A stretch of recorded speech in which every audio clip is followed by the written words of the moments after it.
Andrés, gracias por tu intervención. Y ahora damos la palabra a Alfredo Pérez Rubalcaba. Muy bien, muchísimas gracias, Jesús. Lo primero, gracias por la invitación a estar aquí hoy en esta mesa redonda, a la Fundación Ideas, que tantas ideas y tan buenas está suministrando día a día al Partido Socialista y al conjunto de los ciudadanos progresistas de este país. Es un honor para mí compartir mesa con María Joao y con André, un honor, de verdad, y además un honor estimulante, porque es verdad que los dos discursos me han sugerido muchas cosas, algunas de las cuales introduciré en una intervención que espero que no sea larga. Gracias también por la hospitalidad. Veo aquí a la representación de la Comisión, del Parlamento Europeo. Estamos encantados porque, como decía María Joao, es verdad que somos un país europeísta. Puntos suspensivos todavía. Ya. Ahora te veo, todavía.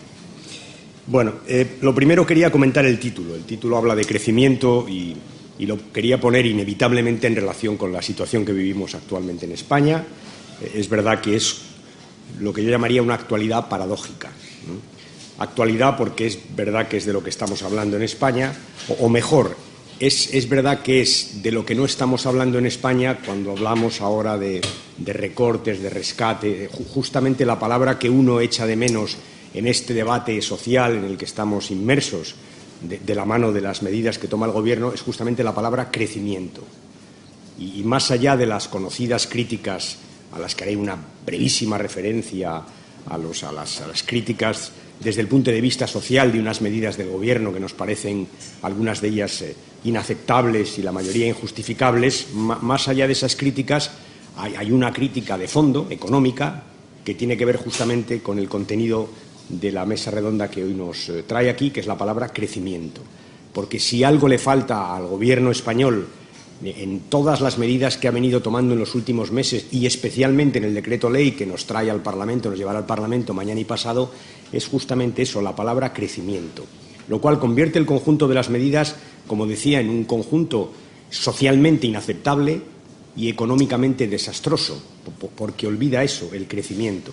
Hoy el Fondo Monetario Internacional nos ha dado sus previsiones para los próximos, este año y el que viene. Las ha revisado en España a la baja, como era esperable, y dice que el año que viene seguiremos en recesión, porque estamos en recesión, y nos habla de un decrecimiento de la economía del 0,6%. La economía española decrecerá el 0,6% el año que viene, según el Fondo Monetario, antes del decreto ley que aprobó el viernes el Consejo de Ministros, porque es evidente que un decreto ley que supone un recorte de esa naturaleza va a incrementar esa recesión, entre otras cosas porque desconoce cualquier tipo de medida de crecimiento alternativo para intentar compensar la recesión que sin duda contrae o supone el detraer fondos en la medida en la que se hacen y deprimir el consumo por la vía de subidas de impuestos como se hace.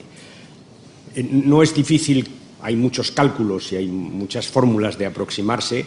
Voy a coger el cálculo de la Fundación Ideas, que es el que me inspira más confianza por razones obvias, y aquí está Carlos Mulas, que ha hecho algún documento sobre este decreto ley. No es difícil imaginar que el año que viene, 2013, al 0,6% de decrecimiento de la economía española que el FMI ha dado esta mañana como previsión, habrá que sumar en torno a un punto más proveniente del decreto ley al que nos referimos.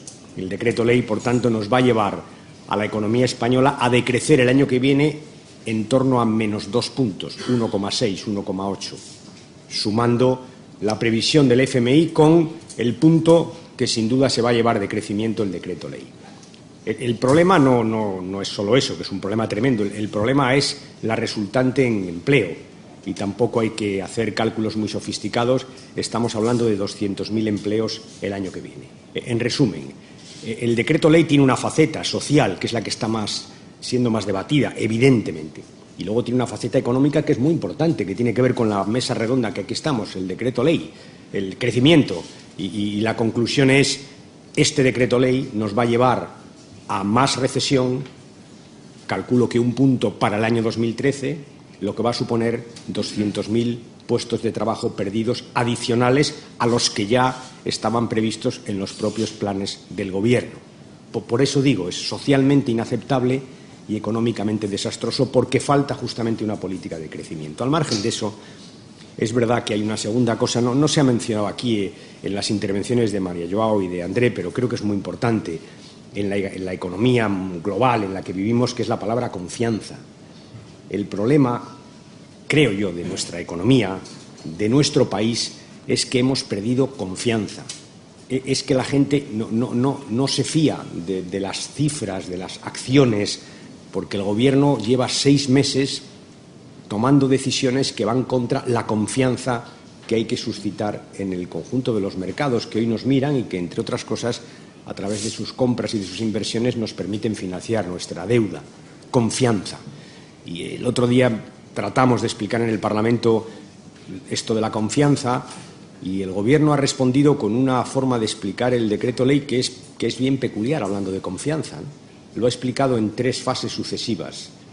Es una especie de novela de terror por entregas. Cada entrega es más terrorífica que la anterior.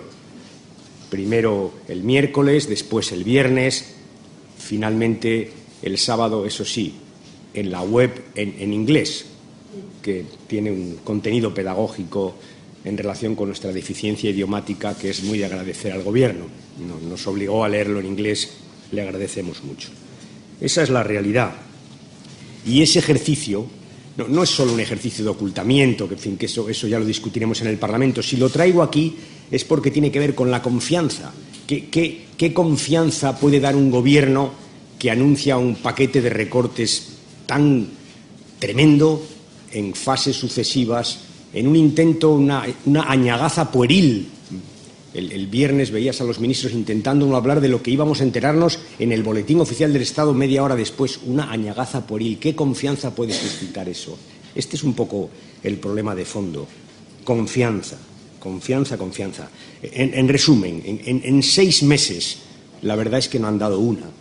Y ahora, justamente, todos vamos a pagar esos errores del Gobierno, que tienen que ver con el crecimiento, porque llevan 6 meses ajustando y ajustando y ajustando. Y eso tiene que ver con la política europea, es evidente. Somos conscientes de que no hay en el Gobierno más que seguidismo. Es verdad que con algunas dosis, si me permiten la expresión, de ensañamiento en materia social, por ejemplo, con los desempleados, pero seguidismo de una política económica que venimos a comentar aquí, la política europea y la política de crecimiento europeo. Y no me resisto a hacer un comentario sobre algo que decía André en la tribuna, que me ha parecido muy interesante, esa percepción del euro como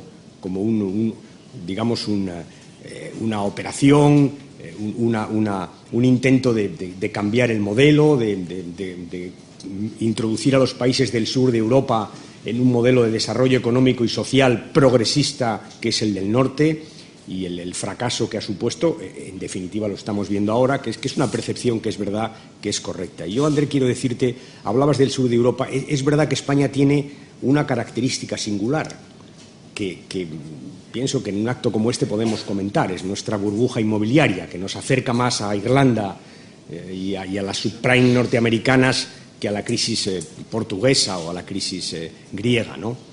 Pero si traigo a la burbuja, no es para hablar de la burbuja, que ya estamos hartos de hablar de la burbuja y bien que cara la estamos pagando. La traigo para decirte que también el desarrollo de la burbuja tiene que ver con el euro. La burbuja se genera por una suma, hoy sabemos diabólica, de una ley del suelo que lo liberalizó todo. ¿Se acuerdan aquello de todo el suelo será urbanizable y bajarán los precios de los pisos? Ese es el origen legal. Y es verdad que a ese origen legal se suma la entrada en el euro, que supone que hay dinero barato, no, baratísimo en España. Dinero baratísimo. La suma de las dos cosas es la burbuja. Y tú decías algo que es verdad, que hay prestadores y deudores, y que esa es una polémica que existe en España, que existe en Europa, y que yo voy a traer aquí para hacer una mínima defensa, no una mínima defensa, para decir las cosas como las siento, que creo que aquí lo puedo hacer, ¿no? España se endeudó mucho, y eso es lo que estamos pagando. Es verdad que mucho más el sector privado que el público, no lo podemos olvidar nunca. porque están aprovechando para cargar contra lo público. No, se endeudó sobre todo el sector privado, las familias, las empresas y los bancos para darle crédito a las familias y a las empresas. Nos endeudamos mucho, pero alguien nos prestó el dinero. Alguien nos lo prestó. Y no nos lo prestó gratis. Nos lo prestó y hizo sus negocios. Y alguien tiene nuestra deuda. Por tanto, es verdad que es un juego de deudores y de... Es verdad, siempre es así. La siguiente pregunta, es verdad que nosotros cometimos errores con la burbuja, pero, André, tengo que decirte que España la burbuja también la estamos pagando carísima. Hombre, algo la hemos aprovechado. Hemos hecho autopistas, hemos hecho universidades, hemos hecho hospitales, hemos creado capital tecnológico, hemos mejorado la formación de nuestra gente.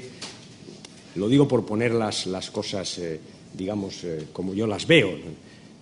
Hicimos un modelo de crecimiento que ciertamente nos ha conducido a lo que estamos, no lo hicimos solos, tuvimos una ayuda no despreciable del euro y de los bancos europeos, sobre todo de los alemanes, también de los holandeses, un poquitito de los franceses, y aquí estamos, ¿no?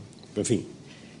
Y es verdad que Europa no siempre ha reaccionado como ahora. Quiero recordar que al comienzo de la crisis, en el 2008, Europa hizo lo contrario de lo que hizo después de la crisis griega. Es decir, nos preocupamos justamente de evitar la depresión económica por la vía de meter dinero público. Hicimos keynesianismo, para entendernos. Y nos gastamos, por cierto, en un programa de crecimiento 200.000 millones de euros, 2 puntos de nuestro PIB, que es el doble de lo que ahora acabamos de aprobar. Lo digo porque María Joao decía, y es verdad, que hemos aprobado un programa de crecimiento, pero que es verdad que no es el programa, es un programa que debe lógicamente completarse con otros. Nos gastamos 2 puntos de PIB europeo en crecimiento, fondos, modificamos fondos estructurales, las gestiones, hicimos muchas cosas. Cada país aportó lo suyo, España también, y claro, la historia dirá hasta qué punto esos 2 años de esfuerzo europeo y de cada país impidió que la crisis fuera muy superior, porque es verdad que yo creo que lo impidió. Por tanto, funcionó. Llegó la crisis griega y todos nos fuimos a la austeridad en un ataque, no sé cómo llamarlo, ¿no? En fin, austeridad extrema. Y en eso todavía estamos un poco. La austeridad, ¿qué resultado ha tenido? Pues practicada como la hemos practicado, sin ningún tipo de equilibrio, nos ha traído a donde estamos aquí. La crisis de deuda de agosto demuestra bien a las claras lo que estaba pasando en Europa, y España, Italia, no solo España, Italia, Holanda, sufren, por supuesto, Grecia y Portugal, de esa austeridad a machamartillo, en fin, de esa austeridad sin ningún tipo de matiz, que ciertamente empieza a desaparecer ahora en Europa de la mano de 2 cosas. Uno, de los datos económicos implacables. Es verdad que si con lo que hemos hecho en 2 años, que es austeridad, austeridad y austeridad, estamos como estamos, pues hasta los más tozudos y de los más ardientes defensores de la austeridad admiten que algo hay que cambiar. Por tanto, lo decía Jesús, resultados económicos. Y segundo, Hollande, que es verdad que tiene una influencia muy grande en la política europea y que introduce la palabra la palabra crecimiento en el discurso político y, lo que es mejor, en la práctica cotidiana. ¿Qué hay que hacer ahora? Yo diría que hay que hacer 5 cosas. Me atrevería a formular 5 cosas de un orden bien distinto, Algunas son puramente coyunturales y otras son más de fondo, y todas ellas se han recogido, de todas ellas han hablado Joao y André de una forma o de otra. Primero, esto lo decía María Joao, hoy hay que aplicar lo que hemos aprobado. Hemos aprobado un plan de crecimiento, que es verdad que no es lo que hubiera deseado España, ojalá hubiéramos tenido más, pero lo hemos aprobado y hay que aplicarlo. Es que han pasado ya semanas y honestamente uno no ve nada, y hay que aplicarlo, y hay que poner en marcha un plan de empleo, y hay que dotar al BEI para que el BEI a su vez tenga capacidad de crédito, y hay que ver exactamente ese crédito dónde se dirige, porque un país como España no necesita grandes infraestructuras físicas, si acaso mercancías, pero necesitamos más bien otro tipo de infraestructuras, pienso en energéticas o en comunicación, que puedan permitir a las pymes entrar en ese programa de crecimiento que para nosotros es fundamental.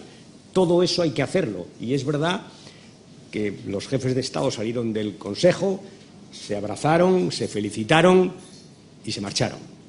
y de momento eso no se ha aplicado. No es todo lo que hay que hacer en crecimiento, pero hay que hacerlo. Segundo, para crecer, sobre todo algunos países de Europa, la política económica tiene que cambiar. Me explico. No basta con poner políticas de crecimiento al lado de las políticas de consolidación fiscal. No basta. Hace falta tratar esas políticas de consolidación fiscal de manera inteligente. Y España ha conseguido un año de flexibilidad. Es verdad que si la flexibilidad que nos han dado la tenemos que pagar en términos de los recortes que el Gobierno ha aplicado, yo, virgencita, que me quede como estoy. Porque es peor. Nos han dado un año, pero nos han, si es así, que el Gobierno dice que no, pero en fin, uno sospecha que tiene toda la pinta, ¿no?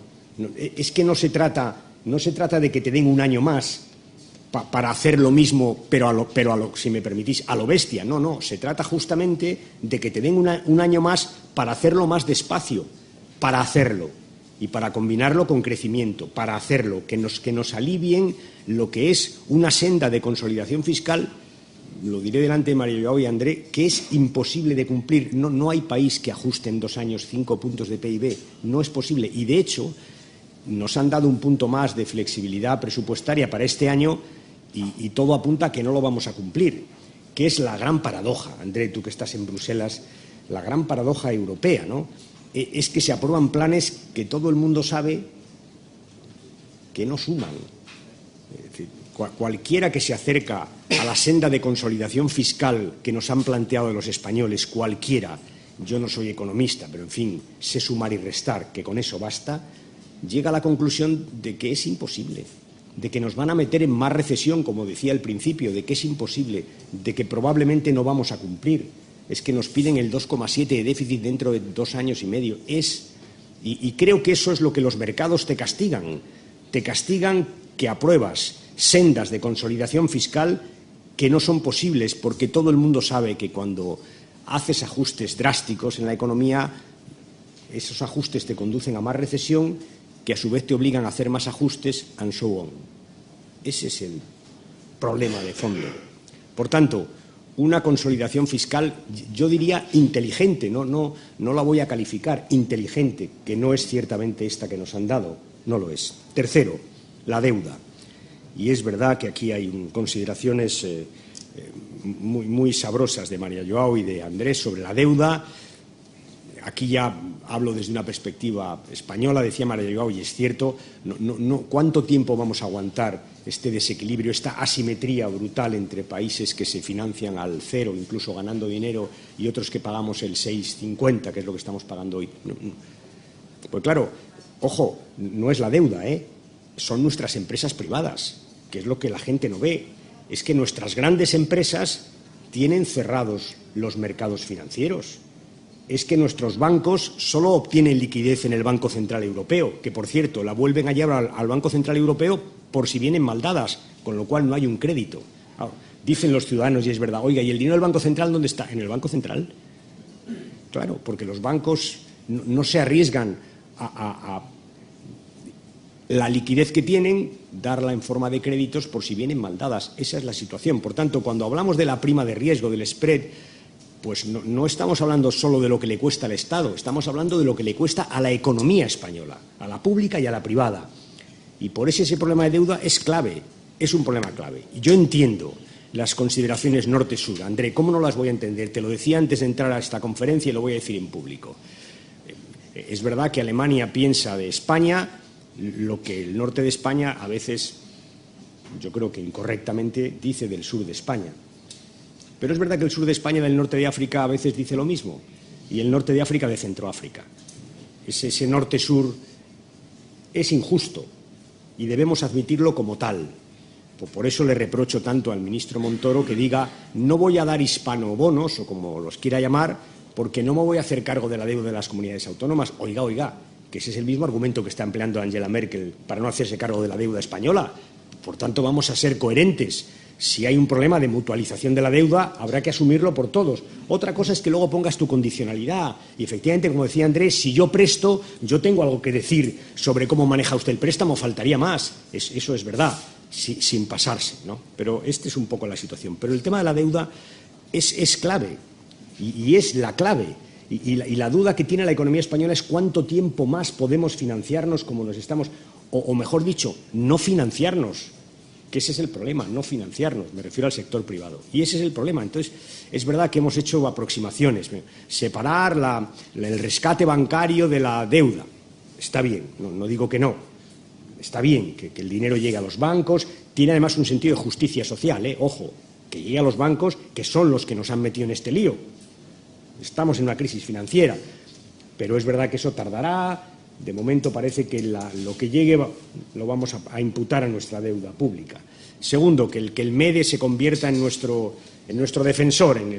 Bueno, está bien, pero el instituto en el que tú estás trabajando ha publicado algún artículo justamente sobre la capacidad del MEDE limitada para hacer frente al problema que tiene por delante. Pero está bien. Yo creo que la solución se llama Banco Central Europeo, lo creo. Que es, por cierto, no es un invento, es la solución de Gran Bretaña, la de Estados Unidos, la de Japón. Tienen bancos centrales. Ya entiendo que esto será muy difícil, lo entiendo y sé que además no hay que decirlo porque el Banco Central se enfada, todo esto ya lo sé, pero se llama Banco Central Europeo y puede haber fórmulas. Yo no digo que diga el Banco Central, pago todo, no, pero se me ocurre, oiga, por debajo de 300. Vale, pero como la prima de riesgo suba por encima de 300 en Italia y en España, intervendré. Por ejemplo, hay fórmulas, por tanto, pero que tenemos que ir por ahí, no tengo ninguna duda. Cuarto, es verdad, ya se ha hablado y no insisto en esto, en la integración, es cierto que lo que hay que hacer es resolver el problema de fondo y el problema de fondo es que hicimos una unión monetaria a medias, es verdad, hay que acabar de hacerla y esto es la unión bancaria, la unión fiscal, la unión social, por cierto, todo esto es verdad y en eso estamos de acuerdo y eso es un ejercicio de medio plazo que exige muchos debates y que, por supuesto, estamos dispuestos a hacer, al menos los españoles, creo que en su conjunto. Y, finalmente, sexto o quinto, dije 5, pues 5, es el modelo de crecimiento, el modelo europeo, al que se han referido también María Joao y André. Es verdad que hace falta un modelo europeo, más que un modelo, que tenemos que hacer frente a un problema de competitividad que tiene Europa. Es evidente que la tiene. Ya lo hicimos en Lisboa. Lo que pasa es que, una vez más, hicimos una cumbre muy buena y unos papeles muy buenos, nos fuimos a casa y ahora nos encontramos con que efectivamente hemos hecho muy pocas cosas. Andrés decía, es cierto que el sistema educativo europeo, que pasa por ser uno de los mejores, ya compite muy mal con los sistemas chino o Singapur. Compite muy mal, es verdad. Y, por tanto, tenemos un problema muy serio que tiene que ver con la educación, con la innovación, tiene que ver con lo que Europa quiere hacer para competir. El mismo problema que tiene España, y con esto termino, que es nuestro modelo de crecimiento, que es lo otro que uno echa en falta, que es cómo crecemos, qué medidas ponemos en marcha. Empecé con esto y termino con esto. Es evidente que la economía española no va a crecer porque nuestro consumo interno tire, no va a pasar mientras tenga que seguir desendeudándose y en eso estamos. Por tanto, el crecimiento hay que buscarlo fuera. Y fuera es exportación, competitividad. Todo este debate no lo hemos hecho, pero hay otro más de fondo, que es dónde queremos crecer. Ya sé que la economía no se puede dirigir desde el Estado, ya lo sé, que no tiene sentido que el Estado planifique la economía, no está en mi óptica ideológica, ni lo ha estado nunca, por cierto. Pero es verdad que tienes que, de todas maneras, tomar algunas decisiones que afectan a tu gasto fiscal, que afectan a tus inversiones, sobre dónde quieres ir, dónde quieres crecer, cómo vas a sustituir tus puntos de PIB de la burbuja, en qué sectores. Esto se empezó a hacer antes, con el gobierno anterior, y ahora se ha olvidado radicalmente. Y ese es el otro gran debate, que además, aprovechando que Europa tiene que hacer el suyo, bien nos vendría hacerlo en paralelo, porque es verdad que lo que haga Europa en esta materia va a ser definitivo para lo que haga España. Todo eso creo que configura una agenda que tiene elementos a corto y elementos a medio y a largo de crecimiento, que es verdad que exige despejar algunas incógnitas cuanto antes mejor, porque no sé cuánto vamos a aguantar. ni los escenarios que decía María Joao, ni cómo va a evolucionar. Me ha parecido muy atractivo lo de los 4 escenarios, pero, en fin, sí sé que España está pasándolo muy mal y que tenemos unos problemas que tienen que ver sobre todo con nuestra deuda, André, y eso no es fácil de resolver. Y nada más. Jesús, tú clausuras.